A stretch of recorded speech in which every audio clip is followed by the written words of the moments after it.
Este 15 de abril se cumplieron 10 años del atentado en la Maratón de Boston y la fecha fue conmemorada con varios homenajes. Sobrevivientes, socorristas y miembros del público se reunieron en la línea de meta y guardaron silencio mientras sonaban campanas de una iglesia cercana. El atentado dejó 3 muertos y 264 heridos. Al menos 12 presos perdieron la vida en medio de enfrentamientos dentro de una prisión de Ecuador. La Fiscalía confirmó que los hechos ocurrieron en la cárcel del Litoral, la más grande y poblada del país. Esto solo 2 días después de que 6 reos aparecieran ahorcados en el mismo centro. Ampliamos desde Quito. El presidente de Cuba, Miguel Díaz-Canel, explicó en una locución televisada las causas de la nueva crisis energética en la isla. La falta de combustible ha generado malestar entre los cubanos que ya enfrentan largos apagones y falta de transporte público. Bienvenidos a este informativo con las noticias más relevantes del continente americano. Soy Valentina Torres Sánchez y es un gusto acompañarlos. Damos inicio en Estados Unidos. Este 15 de abril se cumplieron 10 años del atentado en la Maratón de Boston que dejó 3 personas fallecidas y 264 heridas. Durante la jornada se realizaron conmemoraciones en la Boylston Street de la ciudad, donde se ubica el monumento a las víctimas, así como en otras partes de la urbe. La alcaldesa de Boston, Michelle Wu, alentó a los ciudadanos a llevar a cabo sus propios actos de recuerdo. El drama del atentado aún se siente en el ambiente de la maratón que tendrá lugar este lunes. En el siguiente informe de Andrés Doncel recordamos los hechos acaecidos hace una década. La maratón más antigua de Estados Unidos. Boston acoge desde 1897 uno de los eventos más importantes del país. La carrera se lleva a cabo en un día de fiesta y es un símbolo nacional de alegría y fraternidad. Pero la edición de 2013 fue diferente. 2 explosiones en la línea de meta convirtieron la celebración en una tragedia. Los artefactos detonaron 2 horas después de que el ganador cruzara la línea de meta. Los más de 5.700 corredores aún no habían acabado. Tras analizar la zona, las autoridades denominaron el hecho como un acto terrorista y el FBI se hizo cargo de la investigación. Si buscaron intimidarnos, aterrorizarnos, ya debería estar bastante claro que eligieron la ciudad equivocada para hacerlo. No aquí en Boston, no aquí en Boston. Ese es el mensaje que enviamos a los que llevaron a cabo esto y a cualquiera que le haga daño a nuestra gente. Sí, los encontraremos y sí, enfrentarán la justicia.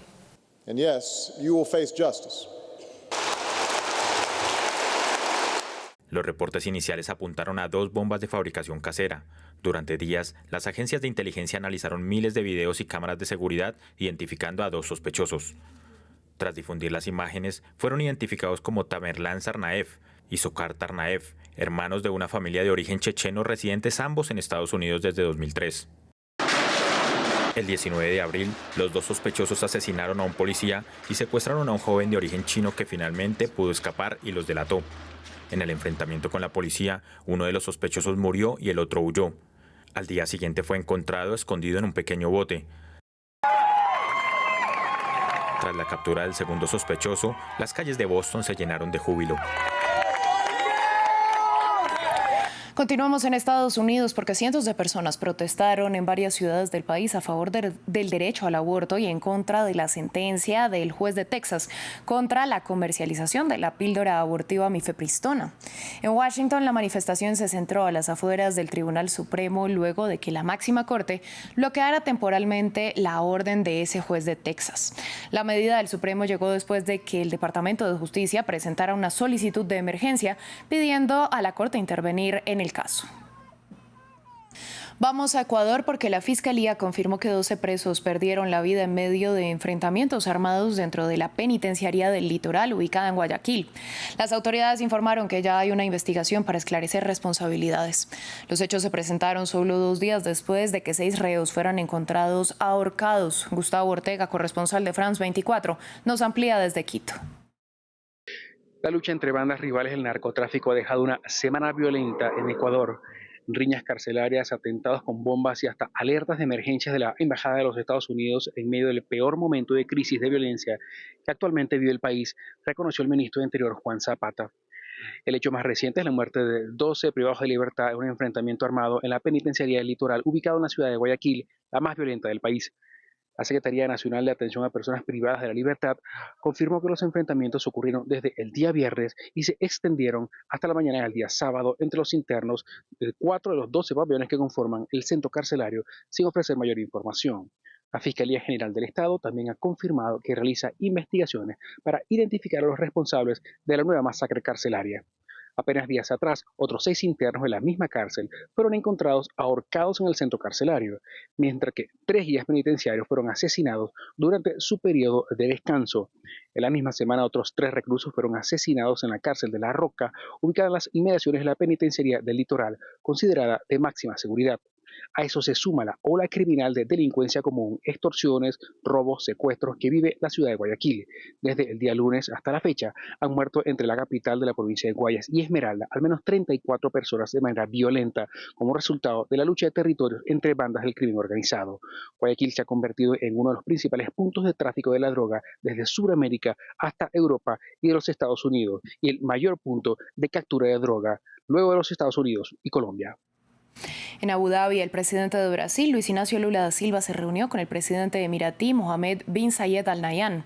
Los líderes hicieron énfasis especial en aumentar las acciones en materia climática.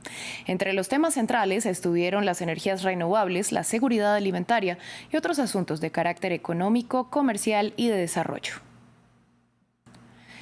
Vamos a Colombia porque el Estado Mayor Central, la principal disidencia de la antigua guerrilla de las FARC, propondrá al gobierno de Gustavo Petro que la mesa de negociación que se llevará a cabo próximamente se instale en Noruega. La información se conoce en medio de la reunión de una semana entre los comandantes del grupo armado, al tiempo que se espera que este domingo sea anunciada la fecha en que arrancarán los diálogos. En lo que parece ser una nueva estrategia comunicativa, el presidente de Cuba, Miguel Díaz-Canel, compareció en televisión para explicar las causas de la nueva crisis energética en la isla. La falta de combustible ha generado malestar entre los cubanos, quienes sufren, entre otras dificultades, largos apagones y la falta de transporte público. Los detalles los tiene Rafael Pérez. Una nueva crisis energética en Cuba. El presidente cubano Miguel Díaz-Canel informó a los ciudadanos sobre el estado crítico en el que se encuentran las reservas de combustible para el normal desarrollo de la vida diaria en la isla. El mandatario enrutó el problema a los países con los que tienen contrato para el suministro, al tiempo que destacó la complejidad internacional que vive la comercialización de carburantes. Y eso ha llevado o ha propiciado o ha ocasionado que de un consumo entre 500 y 600 toneladas diarias de gasolina que el país consume diariamente. En estos momentos estamos con coberturas de menos de 400 toneladas diarias de gasolina para todas las actividades del país de manera diaria. Por estos días se ha hecho común observar largas filas de automóviles que pueden durar días a la espera de poder abastecerse. A esto se suman los graves problemas de funcionamiento de las plantas generadoras de energía debido a su obsolescencia. Hemos tenido que depender más de la generación eléctrica. De la generación eléctrica por generación distribuida, que consume lo fundamental diésel. Por lo tanto, una parte importante del diésel que hemos dispuesto se ha ido en generación eléctrica. Y por lo tanto el país, la economía, sobre todo para el transporte, para otras actividades, ha dispuesto de menos combustible diésel. En este sector es donde más se ha visto reflejada la falta de combustible, debido a que el transporte público es ampliamente utilizado por los cubanos. 4:30 de la mañana, y usted sabe, 5, 6 de la mañana, 6:30 de la mañana, todavía estamos en la parada para venir para el trabajo. 8:30 de la mañana hay veces que llegamos temprano, depende de cómo esté la parada. La falta de un plan económico efectivo por parte del gobierno, el impacto del embargo económico, financiero y comercial de Estados Unidos, combinado con la crisis económica internacional, hizo que Cuba entrara en una de las etapas más fuertes de su historia, solo comparable con el llamado periodo especial de la década del 90. El trofeo de la Copa Mundial de Fútbol Femenino llegó a Haití, un país cuya selección estará por primera vez en esta competencia que se disputará en Australia y Nueva Zelanda entre julio y agosto. Fue una visita express en la que el trofeo estuvo fuertemente escoltado. No se expuso al público en un gran evento, como ha sido el caso en otras naciones, dada la alta inseguridad en Haití, sino que fue presentado en la sala de un hotel cercano al aeropuerto. Fin del informativo, gracias por su sintonía.